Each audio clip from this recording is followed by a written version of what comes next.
I strongly suspect they have legitimate grievances. You know, H.L. Mencken said democracy is the theory that the common people know what they want and that they deserve to get it good and hard.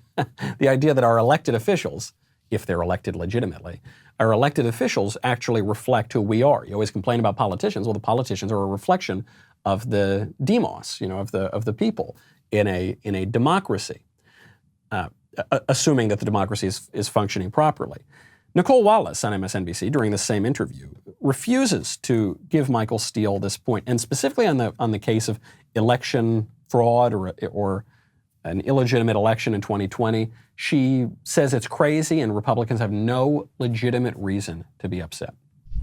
The reality is there was no fraud. There are no ongoing appeals. Republicans are saying gobbledygook. None of that is real. It's just a man who cannot come to grips with the fact that he lost decisively. I understand the how. What I don't understand is the why, because this isn't just, an anti-elite worldview, stick it to the mainstream media, they're out to get us. This is a lie. It is a lie. And I don't understand why Roy Blunt goes along with the lie. I don't understand why Asa Hutchinson says, we got to let this play out. There's nothing to play out. Judges appointed by Democratic and Republican presidents have thrown every lawsuit out. Kelly Loeffler said that we have to let the investigation finish. There is no investigation. There was no fraud, no widespread fraud, no foreign conspiracy. There was no fraud. The recounts have turned up votes that are, by and large, exactly in line with the vote on Election Day. So what I understand the how, and I understand that longstanding institutional distrust. I don't understand the why. Why are Republicans willing to sell their soul for a big lie? I don't understand. There's a lot that Nicole Wallace does not understand. She says there's no fraud. Well, just repeating that silly phrase is not going to make it so.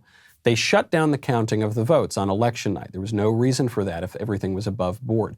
They refused, especially in Philadelphia, they refused to allow Republican poll watchers in, even after there was a court order. If there was no fraud, there was no reason to do any of that. They invented in Georgia some wild story about a pipe bursting, and that's why they had to send all the poll counters home. Not true. That turns out to have been a complete lie. They said they were going to stop counting at 10:30. They sent the poll watchers home. They kept counting until past 1 a.m. If there was no fraud, there's no reason to worry about that. There were whole thumb drives, little drives of votes that went missing, batches and batches, thousands and thousands that showed up that had first gone missing. If there was no fraud, it's very difficult to explain all of those votes going missing.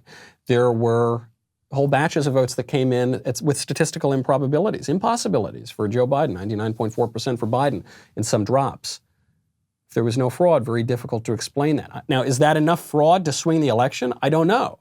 The Trump team has not apparently made that case yet in a way that has convinced any judges. But don't sit there and tell me that there's no evidence of fraud. That's completely ridiculous. The question is it enough to swing the election? And even if it were, would the judges actually swing that election? I love it when the left, which by and large does not believe in the existence of the soul, by and large, they don't believe in the existence of the spiritual component of man. They think we're all just vulva owners and owners of other appendages, right? That we're not even spiritual creatures. They say, you're selling your soul. You've gone over to the devil. People who don't believe in the devil, people who don't believe in the soul, tell us that.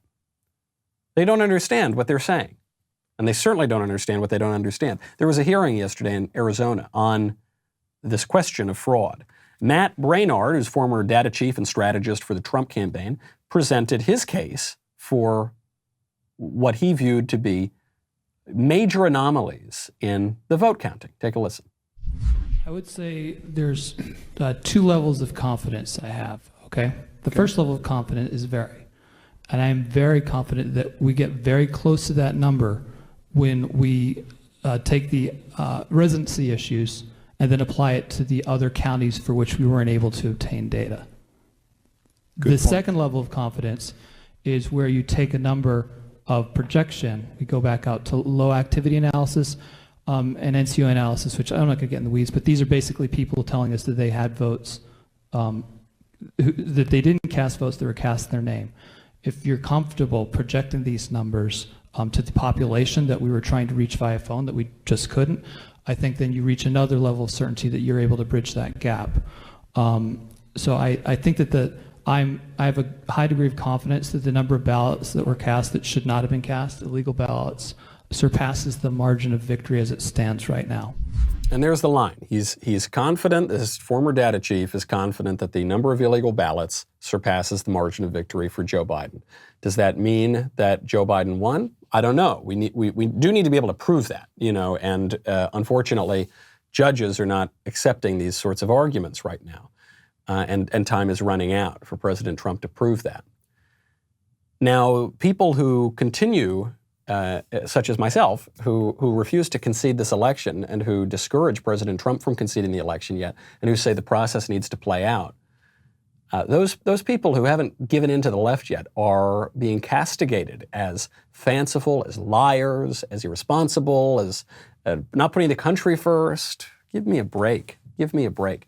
Nothing about permitting large evidence of corruption to go away in the shadows and not be discussed. Nothing about that is good for the country. Nothing about ignoring our constitutional and legal processes because the media want Joe Biden to be called the president-elect today before the electors vote.